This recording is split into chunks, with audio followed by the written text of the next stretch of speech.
Rolling Willets, OMS Stories. And we're going to have an interview here, and I can't make it go 30 minutes because Terry says I got to get my head out of the sun. Understand. I'm not going to last 30 minutes either. Yeah, that's right, that's right. And I have some guests I just met. They're wonderful people. They're both play the instrument, and I've got to get their name again. I'm Dan Gough. This is my wife, Hellen Gough. Dan and Hellen Gough. That's Yes. like the golf balls? No, G-O-U-G-H. G-O-U-G-H. Okay. So it's just like cough.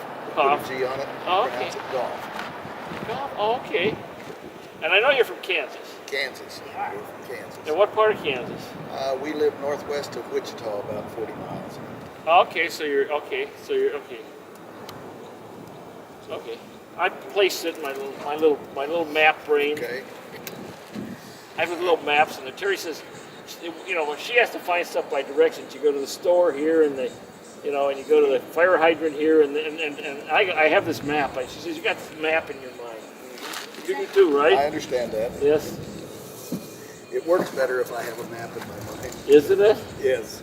You get spoiled on these new GPS gadgets, don't you? Yeah, but it still works better if I have a map in my mind. It does. I kind of know where we're going, then it makes sense. Now, you two have been playing instruments for going on what? Uh, A few years. I've been playing since I was 13. Wow. So, I've been playing 50 years now. 50 years. Whoa. My wife learned to play right after we got married. So she's been playing over 40 years. 40? Wow. And I know you're playing locally here at some gigs. We play just for our pleasure. We've played for some happy hours, private parties. We play with another group here that plays once a week on Mondays at their individual campgrounds. And the neighbors and anybody there bring chairs and come and stay, and we play about an hour and a half and quit. We do it just for the fun. Oh, that sounds wonderful.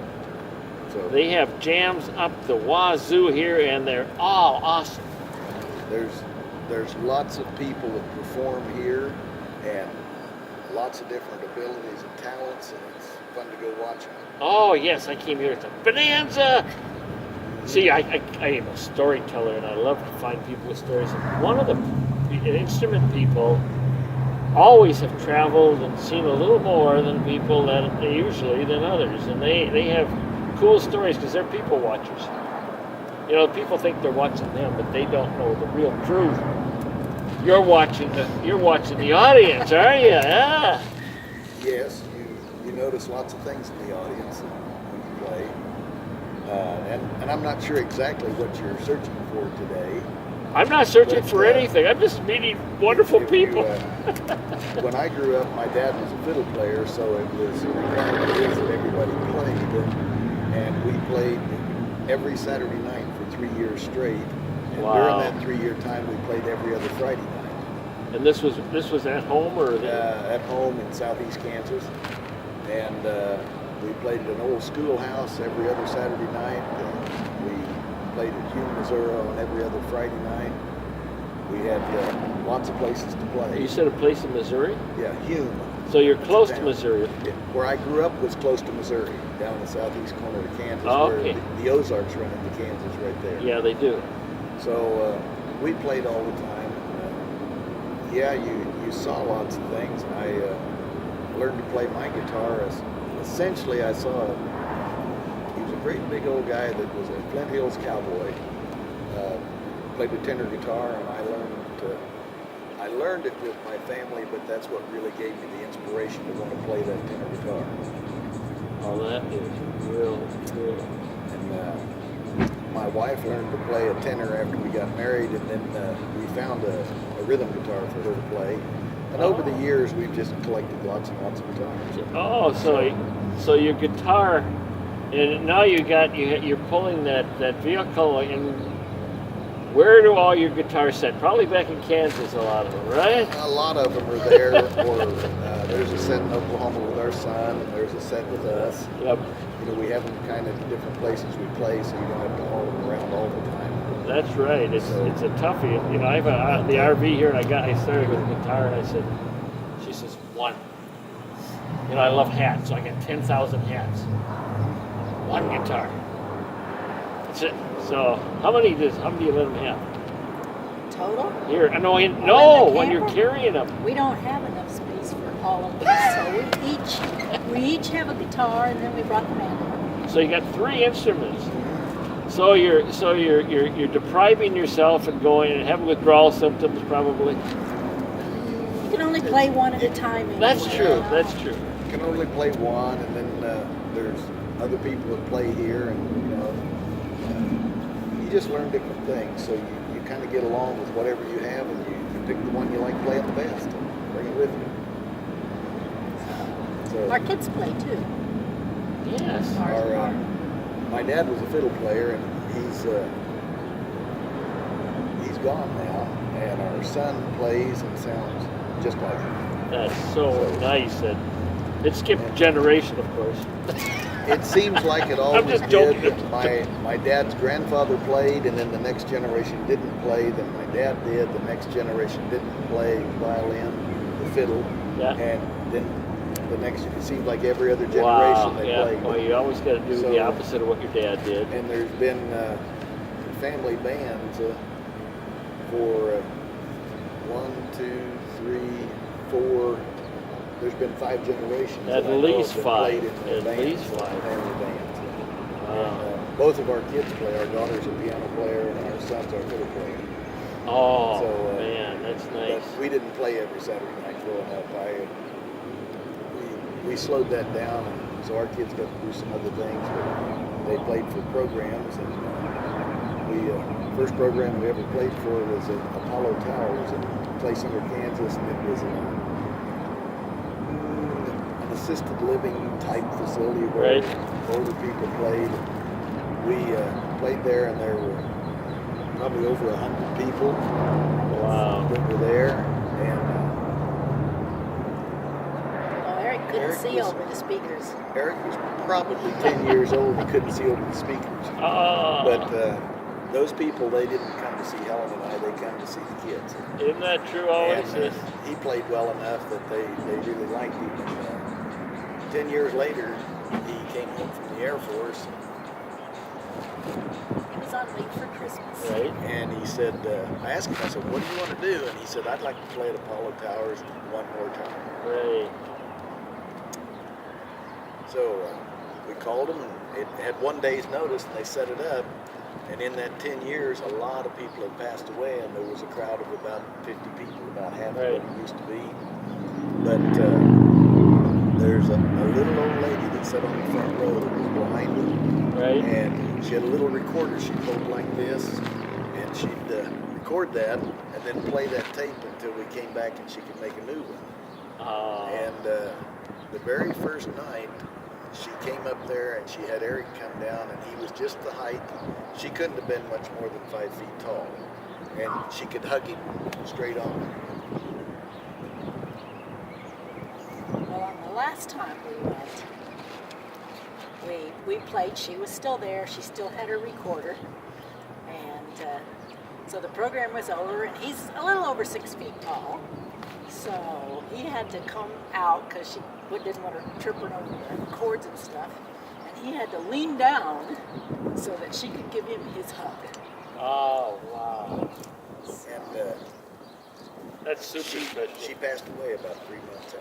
Oh. Well, I know the journey continues. And a remembrance is an acknowledgement. Okay? Well, People disappear when their memories disappear. there was another guy there that, and he was known as Hogan all over town. That's all I know his name. He was probably 80. I guess. Probably 80 when he lived there, and we knew him, and anytime we played, he'd always be there, sit in the front row, and he'd been kicked in the head by a mule, is the story I've got, and so he was a little touched, but he was the nicest guy you've ever seen, and musically pretty talented. That was all there.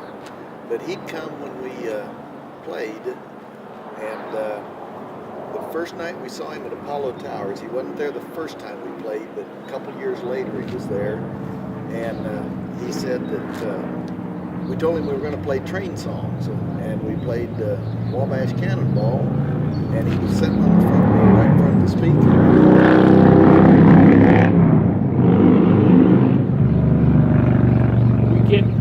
Always, OMS Stories is known for its background noise.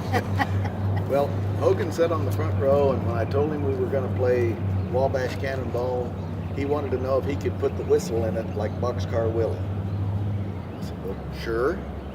And he said, well, where do you want it? I said, well, put it wherever you think it goes, make it just like Boxcar Willie. And he did. He did it with his voice. He sounded exactly like Boxcar Willie with the train whistle. Impressive. And every time after that, he came there and he sat in the front row, and he had an old switchman's lantern, because in all of his life he lived in a little shack down by the railroad track, had a switchman's lantern, and when we played train songs, he'd stand up, turn around the crowd, turn on this old electric switchman's lantern, he'd wave it like this and yell, "All aboard." Oh, wow. That was his thing. So he loved doing that, and then we'd play train songs. And he always put the whistle in Wabash Cannonball.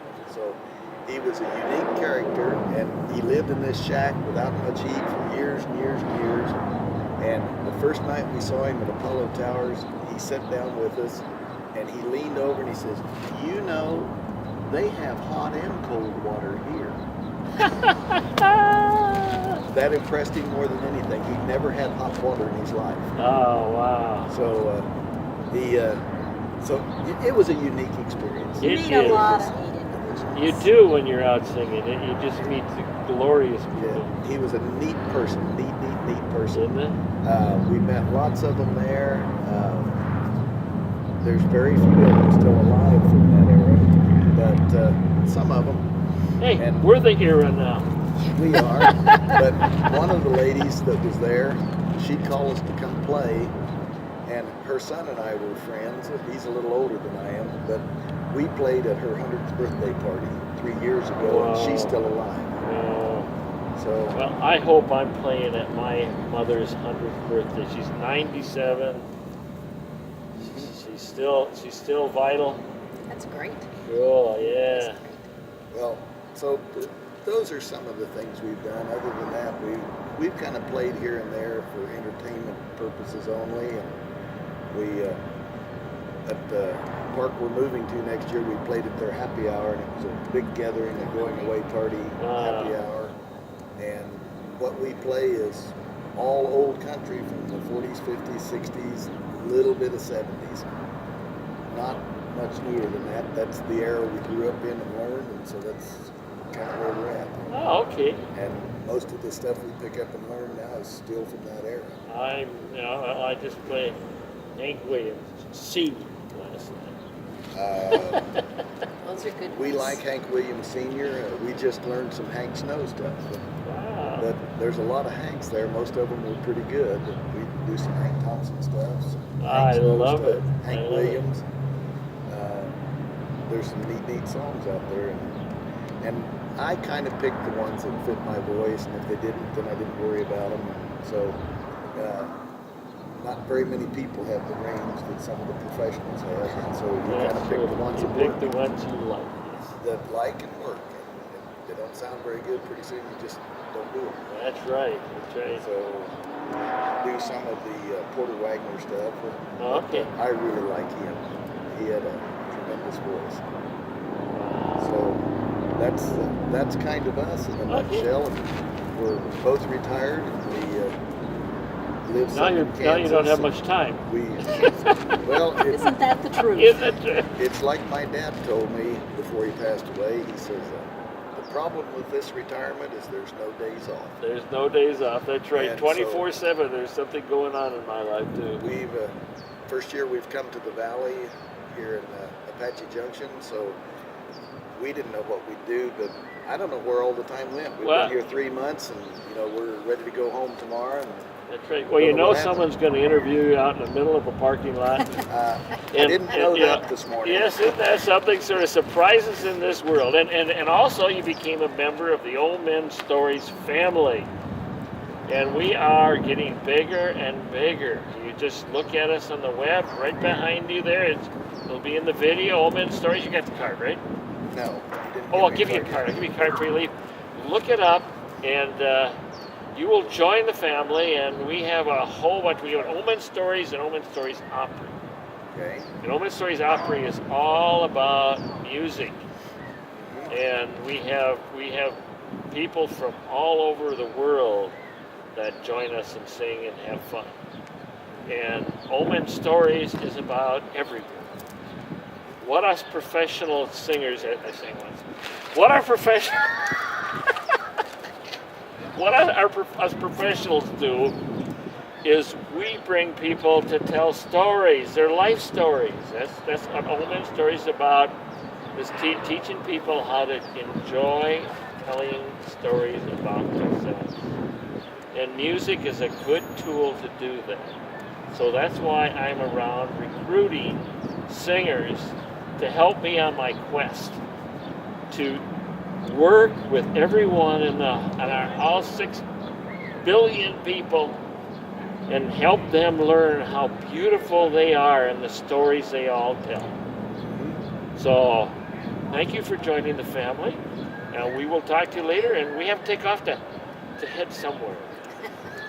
Don't we all? Say your name and say Old Men Stories, and look right at the camera. Dan Gough, Old Man Stories. And Hellen Gough, Old Man Stories. Rolla Willis, Old Men Story. Ha! Thank you.